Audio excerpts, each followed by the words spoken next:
వి gold trusted gold buyers తాకట్టులో ఉన్న బంగారాన్ని విడిపించి ఈ రోజు ఉన్న మార్కెట్ ధరకే కొనబడును. మరిన్ని వివరాలకు సంప్రదించండి 7710772020. అందరికీ నమస్కారం.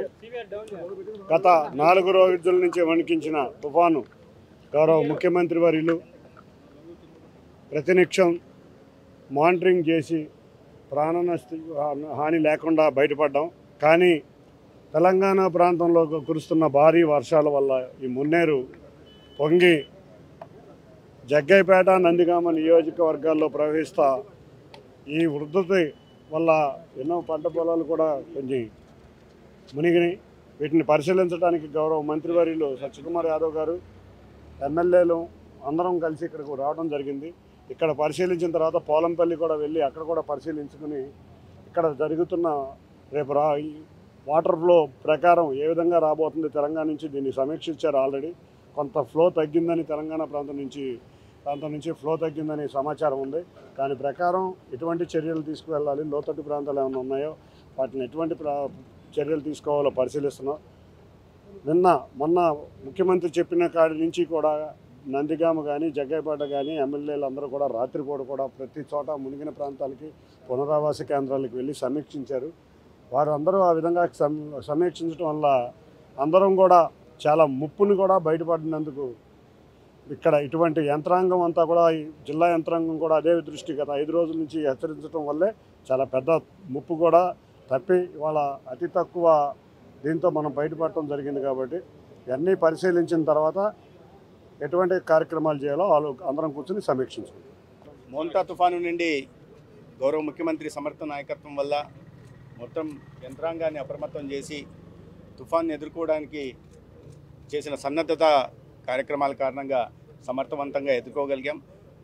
చాలా పెద్ద స్థాయిలో ప్రాణ నష్టం, ఆస్తి నష్టం జరుగుతుందని భావించినప్పటికీ ముఖ్యమంత్రి గారు తీసుకున్న నిర్ణయాల కారణంగా పూర్తిగా వారే ముందుండి నడిపిస్తూ ఇవాళ సెంట్రల్ కమాండ్ సెంటర్లో కూర్చొని తీసుకున్న జాగ్రత్తల కారణంగా ఇవాళ మోంతాను మనం ఎదుర్కోగలిగాం. కానీ పైన కురుస్తున్న వర్షాల కారణంగా, తెలంగాణ కురుస్తున్న వర్షాల కారణంగా మున్నేరుకు పెద్ద ఎత్తున నీరు వస్తుంది.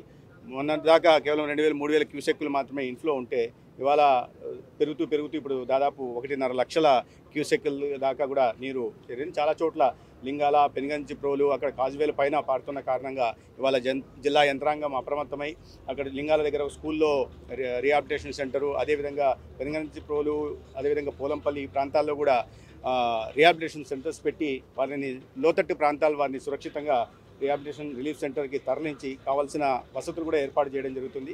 అదేవిధంగా ఆరోగ్యపరంగా కూడా తీసుకోవాల్సిన జాగ్రత్తలు అన్ని గ్రామాల్లో కూడా రిలీఫ్ సెంటర్స్లో మెడికల్ క్యాంపులు, గ్రామాల్లో కూడా కావాల్సిన స్థాయిలో ఈ ఎపిడమిక్ డ్రగ్స్ కానీ లేదా ఈ ఏఎస్వి, ఏఆర్ఎంలు కూడా యాంటీ స్నేక్, యాంటీ వినమ్, రేబిస్లను కూడా అందుబాటులో ఉంచుతున్నాం. మొత్తం వైద్య సిబ్బందిని కూడా వారి స్థానాల్లో ఉండాల్సింది కూడా ఆదేశించడం జరిగింది. ఇవాళ ఎన్టీఆర్ జిల్లాకు సంబంధించిన ప్రజాప్రతినిధులు, గౌరవ ప్రజాప్రతినిధులు, ఎంపీ గారు కానీ లేదా ఎమ్మెల్యేలు కానీ అందరం కలిసి వాళ్ళ లింగాల ప్రాంతానికి, పోలవరం ప్రాంతానికి కూడా వెళ్ళడం జరుగుతుంది. ఇప్పటికే అధికార యంత్రాంగం, జిల్లా కలెక్టర్ గారు, అదేవిధంగా కమిషనర్ గారు కూడా ఉదయం నుంచి ఇదే పని మీద ఉన్నారు. స్థానిక రాజకీయ నాయకులు, శాసనసభ్యులు కూడా పూర్తిగా గ్రామాల్లో తిరుగుతూ ఎక్కడెక్కడైతే ప్రమాదాలు ముంచుకొస్తుందో ఆ ప్రాంతాలను పర్యటిస్తూ వాళ్ళందరినీ అప్రమత్తం చేస్తూ ప్రజల్ని పెద్దగా ఆందోళన చెందాల్సిన అవసరం లేదు. ఎందుకంటే పైన వాటర్ లెవెల్స్ రిసీడ్ అవుతున్నాయని చెప్తున్నారు. తద్వారా ఇన్ఫ్లో కూడా తగ్గొచ్చు. అయినప్పటికీ కూడా జిల్లా యంత్రాంగము, అదేవిధంగా రాజకీయ నాయకత్వం కూడా దీనికి అప్రమత్తంగా ఉంది. నష్టమైన రైతులకి తెలియాల్సింది. ఎందుకంటే ఇవాళ ఎంత పంట నష్టం జరిగిందని చెప్పి డ్రోన్ ద్వారా ఇవాళ టెక్నాలజీకి అనుసంధానం చేస్తూ డ్రోన్ల ద్వారా ఇవాళ ఎన్యూమరేషన్ చేసే ప్రయత్నం చేస్తున్నాం. పంట నష్టం ఎంత జరిగింది, ఎక్కడెక్కడ రహదారులు దెబ్బతిన్నాయి, ఎంత ఆస్తి నష్టం అనేది జరిగిన దానికి ఇప్పుడు జిల్లాలో 20 డ్రోన్లు పని కూడా చేస్తున్నాయి. అయితే దానికి తోడు ఇవాళ మళ్ళీ కొత్తగా ఈ మున్నేరు కారణంగా వచ్చిన దీని కారణంగా ఒక రోజు ఏమైనా ఆలస్యం అయితే కావచ్చు, కానీ పూర్తిగా ఎన్యూమరేషన్ చేసి ముఖ్యమంత్రి గారు చాలా స్పష్టంగా చెప్పడం జరిగింది. ఏ రైతు కూడా నష్టపోకూడదు. అదేవిధంగా ఎక్కడన్నా ఆస్తి నష్టం జరిగినా, అదేవిధంగా ప్రభుత్వ ఆస్తులకు, రహదారులకు వీళ్ళకి నష్టం జరిగినా పూర్తిగా ఎన్యూమరేట్ చేయాలి, అందరినీ ఆదుకోవాలని దిశగా వారు ప్రయత్నాలు చేస్తున్నారు. గతంలో అనేక సందర్భాల్లో ఇటువంటి తుఫాన్లు వచ్చినప్పుడు సమర్థవంతంగా ఎదుర్కోవడమే కాకుండా నష్టపోయిన వారికి ఎవరైనా రైతులు కానీ ప్రజలు కానీ ఆదుకునే ప్రయత్నం ముఖ్యమంత్రి చేస్తారు. అదే దీన్ని ఇప్పుడు కూడా కొనసాగిస్తారు. తెలుగులో న్యూస్ కి ఫాస్టెస్ట్ యాప్ ఇప్పుడు టోటల్లీ న్యూ అవతార్లో జస్ట్ 5 seconds లో కంప్లీట్ న్యూస్, సోషల్ మీడియాలో ట్రెండ్స్ కి one stop solution, live TV app voice search ఆప్షన్తో ఇప్పుడే డౌన్లోడ్ చేయండి లేదా అప్డేట్ అయిపోండి. యాప్ లింక్ డిస్క్రిప్షన్లో ఉంది.